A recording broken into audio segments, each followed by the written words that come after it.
Bonsoir et bienvenue au journal télévisé de la 3e chaîne, je suis Maria Sarkozy et aujourd'hui c'est le 10 juillet, jeudi, bonjour.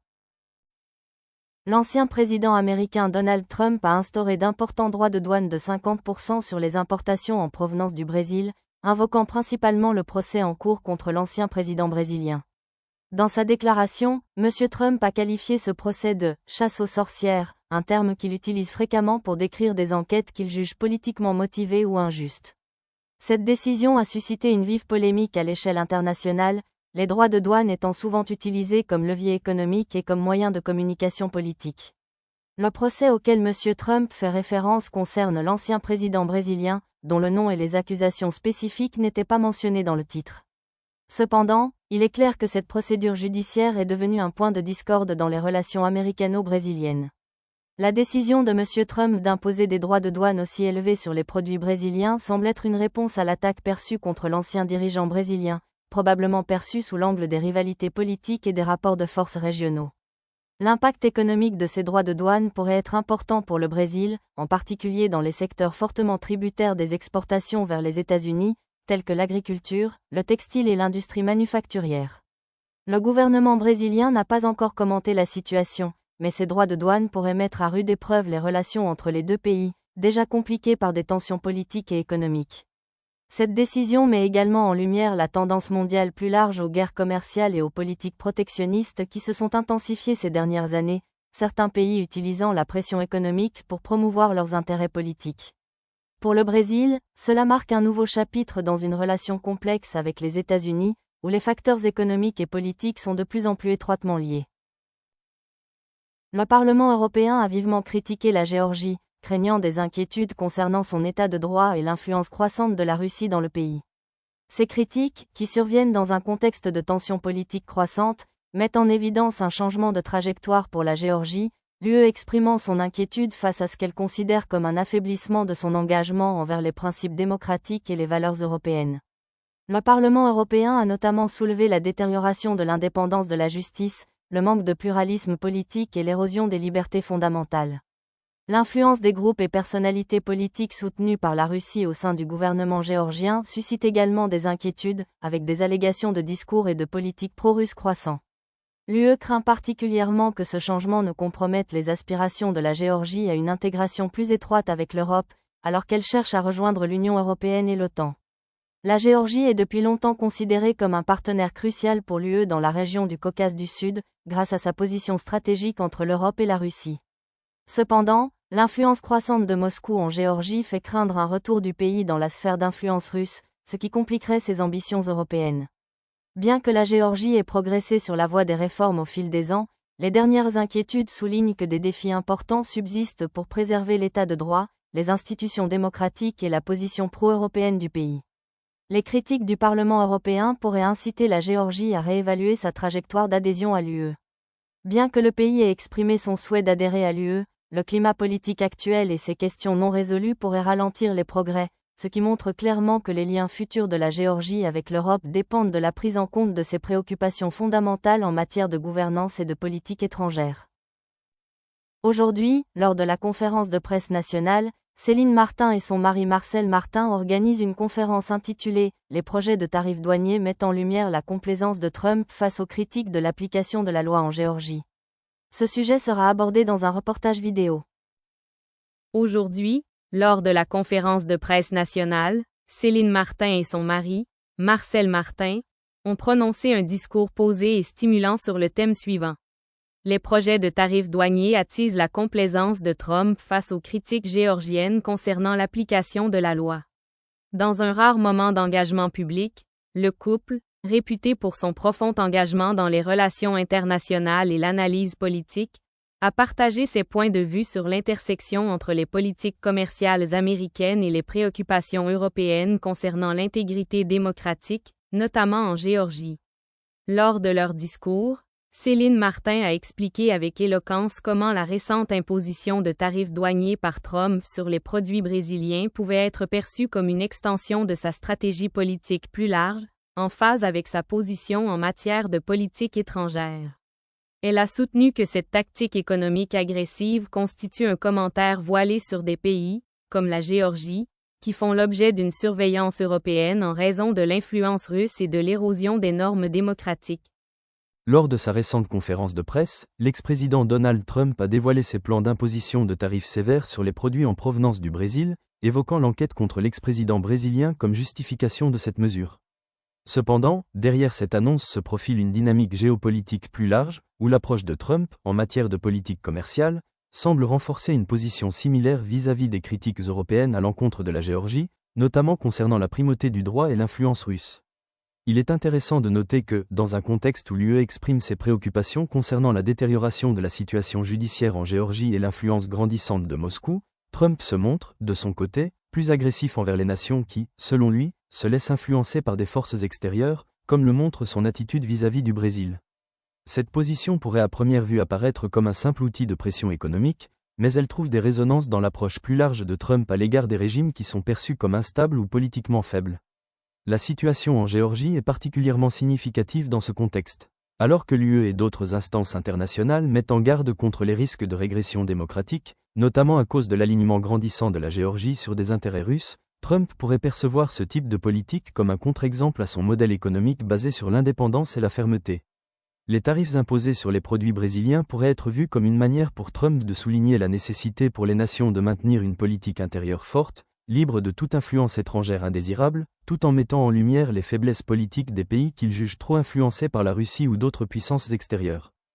Cette position pourrait donc être interprétée comme une forme de complaisance ou d'indulgence envers certains gouvernements tout en dénonçant ceux qui sont jugés trop soumis à des intérêts extérieurs.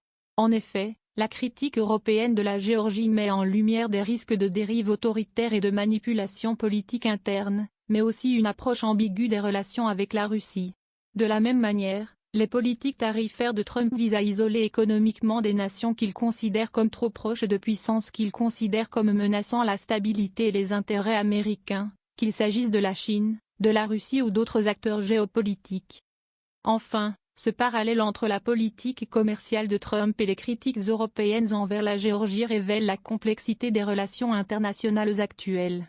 Alors que l'UE met en garde contre la montée de l'influence russe, Trump semble opérer dans un cadre où la défense des intérêts nationaux passe par une approche plus directe et unilatérale. La tension entre ces deux visions pourrait redéfinir l'avenir des relations commerciales et diplomatiques entre les États-Unis, l'Europe et les pays du Caucase. Marcel Martin, connu pour ses analyses géopolitiques approfondies, a développé cette idée, expliquant comment les mesures économiques de Trump pourraient amplifier les divisions entre les politiques américaines et européennes. Il a décrit la situation en Géorgie comme un microcosme d'une bataille géopolitique plus vaste, où les pressions économiques sont utilisées non seulement pour influencer les échanges commerciaux, mais aussi pour véhiculer des messages politiques. Il a également averti que ces initiatives, tant de la part des États-Unis que de l'Europe, pourraient, par inadvertance, accentuer la dépendance des pays à l'égard de puissances extérieures. La discussion, filmée pour un prochain reportage, illustre le point de vue clair des Martin sur la diplomatie subtile des droits de douane et les changements politiques mondiaux qu'ils impliquent. Leur réflexion sur la complexité croissante des liens entre commerce, démocratie et influence étrangère devrait susciter de nombreux débats dans les cercles politiques internationaux. Le reportage vidéo, diffusé prochainement, offrira aux téléspectateurs une analyse approfondie de ces défis géopolitiques interdépendants. Chaîne de télévision française 3, le jour de l'information. Aujourd'hui, à l'ambassade des États-Unis, l'économiste français Rémi Corbin et l'homme politique suisse Fabrice Amann ont élaboré une structure de discours juridique sur les conseils abrégés issus des critiques de la délégation française et de la structuration de la délégation du sommet mondial de l'OTAN. Ce sujet sera abordé dans un reportage vidéo. Aujourd'hui, à l'ambassade des États-Unis, l'économiste français Rémi Corbin et l'homme politique suisse Fabrice Amann se sont réunis pour structurer un discours juridique axé sur les récentes critiques formulées par la délégation française lors du sommet des gouvernements de l'OTAN. Leur discussion a porté sur la nécessité d'adapter la gouvernance interne et les stratégies de l'OTAN pour répondre aux défis géopolitiques actuels.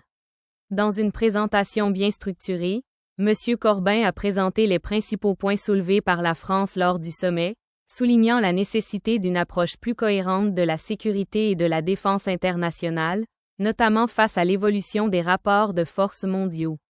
Il a fait valoir que les dirigeants de l'OTAN, notamment américains, ont souvent privilégié les relations bilatérales à l'action collective, affaiblissant ainsi l'efficacité de l'alliance face aux menaces communes. M.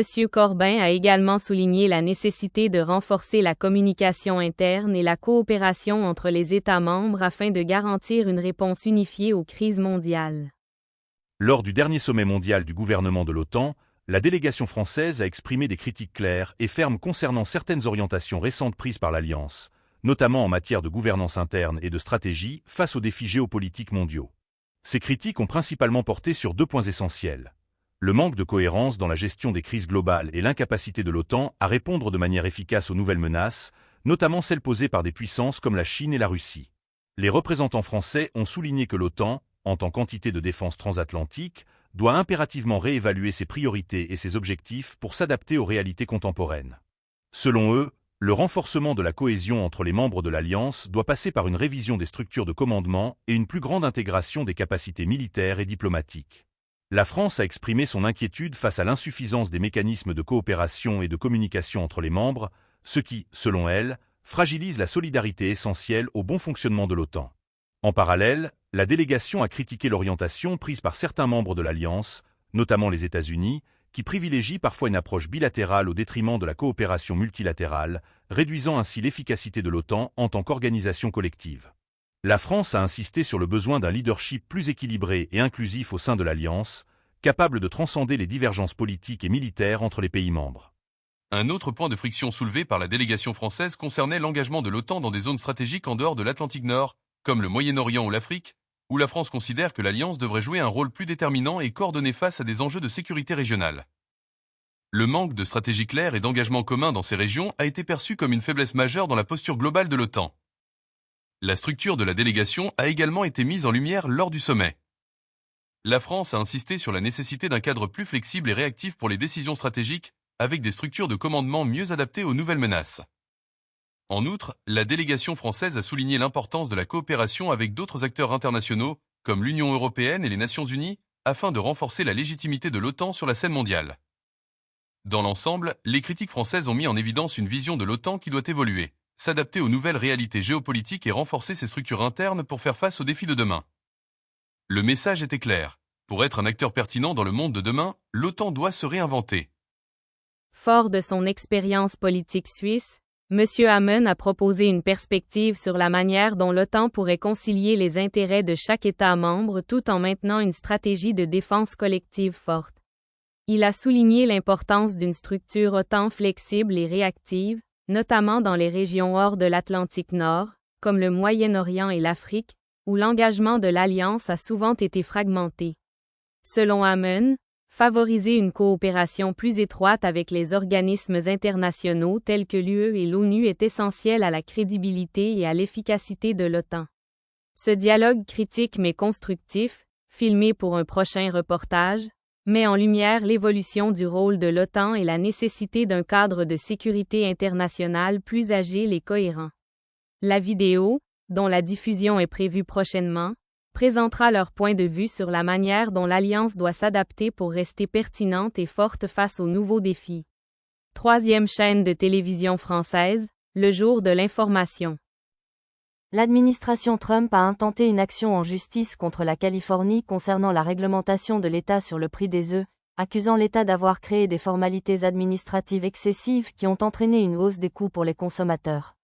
La plainte, qui vise la proposition 12 californienne, affirme que cette loi, qui impose des espaces de vie plus grands pour les poules, a entraîné une augmentation des coûts de production, faisant grimper le prix des œufs dans tout le pays. L'administration affirme que les exigences strictes de la loi sont préjudiciables aux entreprises et enfreignent les lois sur le commerce interétatique, car elles obligent les producteurs dehors de l'État à se conformer aux normes californiennes, ce qui rend leurs produits plus chers. La Californie a adopté la proposition 12 en 2018, dans le but d'améliorer le bien-être animal en garantissant aux poules suffisamment d'espace pour se déplacer. Bien que saluée par les associations de défense des droits des animaux, cette loi s'est heurtée à l'opposition des groupes agricoles et des entreprises qui estiment que le coût de la mise en conformité est prohibitif, en particulier pour les petits producteurs. La contestation judiciaire de l'administration Trump s'inscrit dans le cadre d'une initiative plus vaste visant à réduire ce qu'elle perçoit comme une surréglementation de la part des États, notamment lorsqu'elle affecte les marchés nationaux. Cette action en justice devrait avoir des conséquences importantes sur les politiques agricoles de la Californie et sur le paysage réglementaire au sens large. En cas de succès, elle pourrait limiter la portée des réglementations étatiques qui impactent le commerce interétatique, ouvrant ainsi la voie à un recul plus large de lois similaires à travers les États-Unis. Cette bataille juridique créera probablement un précédent quant à la manière dont les États peuvent réglementer les industries transfrontalières, en conciliant protection des consommateurs, bien-être animal et intérêts commerciaux. L'action WK Kellogg a bondi suite à l'annonce de négociations avec Ferrero, l'entreprise italienne, en vue de son acquisition. Cette nouvelle a propulsé le cours de l'action du géant américain des céréales, les investisseurs ayant réagi positivement à la perspective d'une fusion avec Ferrero, l'un des leaders mondiaux de la confiserie. Si l'opération se concrétise, elle transformerait profondément l'industrie alimentaire mondiale, réunissant deux acteurs majeurs au portefeuille de produits complémentaires. Kellogg, connu pour ses marques emblématiques telles que les Corn Flakes et les Pop-Tarts, est sous pression pour se restructurer et explorer de nouvelles pistes de croissance. Confrontée à une baisse des ventes de son activité traditionnelle de céréales, l'entreprise a dû se concentrer sur de nouvelles gammes de produits et procéder à des cessions ces dernières années. Ferrero, quant à elle, a étendu sa présence mondiale, notamment dans le secteur des snacks et des aliments emballés, et recherche des acquisitions stratégiques pour renforcer sa position sur un marché concurrentiel. Cette acquisition potentielle marque un tournant majeur dans le paysage de l'industrie alimentaire. Ferrero, réputé pour ses chocolats comme Nutella et Ferrero Rocher, cherche à se diversifier davantage dans le secteur du petit déjeuner et des snacks. Les analystes estiment que cette opération pourrait créer des synergies entre les deux entreprises, en combinant le réseau de distribution et la notoriété de la marque Kellogg avec l'expertise de Ferrero en matière de confiserie et d'innovation. Bien que l'acquisition ne soit pas encore finalisée, cette nouvelle a suscité des discussions sur l'orientation future des deux entreprises et ses implications plus larges pour le secteur alimentaire mondial. Si l'opération se concrétise, il s'agirait de l'une des fusions les plus marquantes de l'industrie alimentaire de ces dernières années, transformant la dynamique du marché et les choix des consommateurs à l'échelle mondiale. Et maintenant les nouvelles sportives. Le Paris Saint-Germain, PSG, et le Real Madrid s'affrontent lors d'une rencontre très attendue lors de la Coupe du Monde des clubs, une confrontation qui promet d'être l'une des plus importantes du tournoi. Les deux puissances européennes se disputeront ce prestigieux titre, attirant l'attention des supporters et des analystes. Le PSG, fort d'une saison nationale impressionnante, a réalisé des progrès significatifs dans les compétitions internationales, tandis que le Real Madrid demeure l'un des clubs les plus titrés et les plus prestigieux de l'histoire du football. L'effectif du PSG, emmené par des joueurs stars comme Kylian Mbappé et Neymar, a été renforcé par de récentes acquisitions, ce qui en fait une force redoutable sur la scène internationale. Son attaque est redoutée dans le monde entier et sa défense, bien que parfois critiquée, a fait preuve de résilience lors de matchs à enjeux élevés. Les géants français sont impatients de faire leurs preuves face à la domination traditionnelle de clubs comme le Real Madrid dans les tournois internationaux. Le Real Madrid, quant à lui, reste un symbole de régularité et de succès, fort d'un palmarès riche de plusieurs titres de Ligue des Champions et d'une réputation de joueurs performants dans les moments cruciaux. Avec des joueurs comme Vinicius Junior et Luka Modric, l'équipe espagnole est prête à mettre à profit sa riche expérience et sa maîtrise tactique. La Coupe du Monde des clubs représente l'occasion pour le Real Madrid d'ajouter un nouveau trophée à son impressionnant palmarès. Le match entre le PSG et le Real Madrid devrait mettre en lumière le meilleur du football européen, les deux équipes étant déterminées à s'imposer sur la scène internationale. Les supporters du monde entier attendent avec impatience ce choc, qui pourrait redéfinir les rapports de force au sein du football interclub international. La star du tennis américain Amanda Anisimova a réalisé un parcours impressionnant jusqu'en demi-finale de Wimbledon, marquant un tournant dans sa carrière et suscitant l'intérêt général. Sa victoire en quart de finale témoigne de son talent et de sa résilience, s'imposant face à une adversaire coriace en 3-7. Sa performance lors du prestigieux tournoi du Grand Chelem sur gazon a consolidé son statut d'étoile montante du tennis féminin. Le tournoi de Wimbledon 2025 a été une révélation pour Anisimova, dont le style de jeu agressif et la puissance de ses coups de fond de court ont été difficiles à contrer pour ses adversaires. Connue pour son sang-froid sous pression, la jeune américaine a fait preuve d'une maturité remarquable sur le court, notamment dans les moments décisifs. Son parcours jusqu'en demi-finale a captivé l'attention des fans et des analystes, nombre d'entre eux prédisant qu'elle pourrait devenir une future championne de Grand Chelem. Lors de son prochain match, Anisimova affrontera l'une des têtes de série du tournoi et, même si elle sera considérée comme une outsider, sa forme récente suggère qu'elle a le potentiel pour créer la surprise. Quel que soit le résultat, sa performance à Wimbledon a déjà renforcé sa notoriété dans le sport et elle devrait continuer à progresser au classement WTA.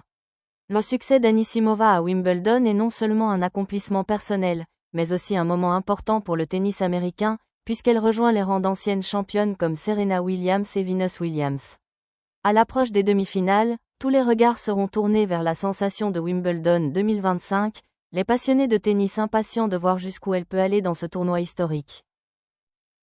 Et Nikola Jokic, MVP en titre des finales NBA, aurait retardé sa prolongation de contrat avec les Denver Nuggets, ce qui soulève des questions quant à son avenir au sein de l'équipe. Ce report intervient alors que Jokic et la direction des Nuggets évaluent l'orientation et les plans à long terme de l'équipe après leur titre. Si le double MVP a exprimé son profond engagement envers Denver, des sources suggèrent qu'il évalue attentivement la capacité des Nuggets à poursuivre leur lutte pour le titre dans les années à venir avant de s'engager sur une prolongation à long terme. La décision de Jokic de reporter la signature de sa prolongation a suscité un vif intérêt, car elle pourrait marquer un tournant dans l'effectif des Nuggets. Ce pivot vedette a été la pierre angulaire du succès de l'équipe, la menant à son tout premier titre NBA en 2025. Son jeu complet et son leadership ont fait de lui l'un des joueurs les plus dominants de la ligue, et les Nuggets souhaitent vivement le conserver comme pièce maîtresse dans un avenir proche.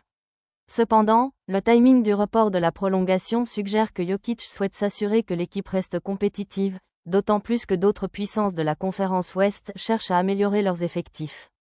Les Nuggets s'efforcent d'entourer Jokic des éléments clés pour maintenir leur saison de championnat, mais face à l'incertitude qui plane sur l'avenir, la décision de Jokic aura sans aucun doute des conséquences majeures pour l'équipe et pour l'ensemble de la NBA.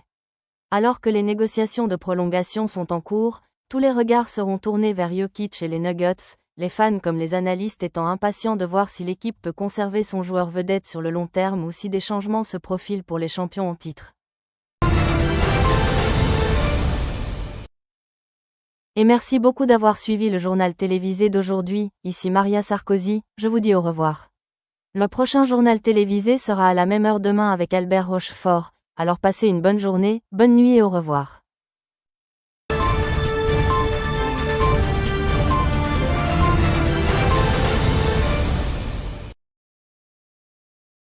Le sponsor de l'exposition est MC Donald France. Le sponsor de l'exposition est Service de nettoyage Monsieur Propre.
Découvrez notre tout nouveau Mac Baguette. Uniquement disponible en France.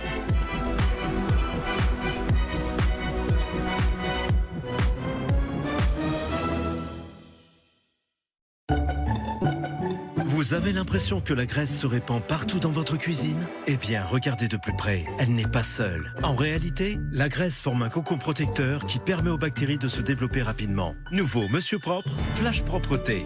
Dissout rapidement la graisse, tout en éliminant 99,9% des bactéries et le virus de la Covid-19. Pour des surfaces impeccablement propres et saines, tous les jours, sans effort.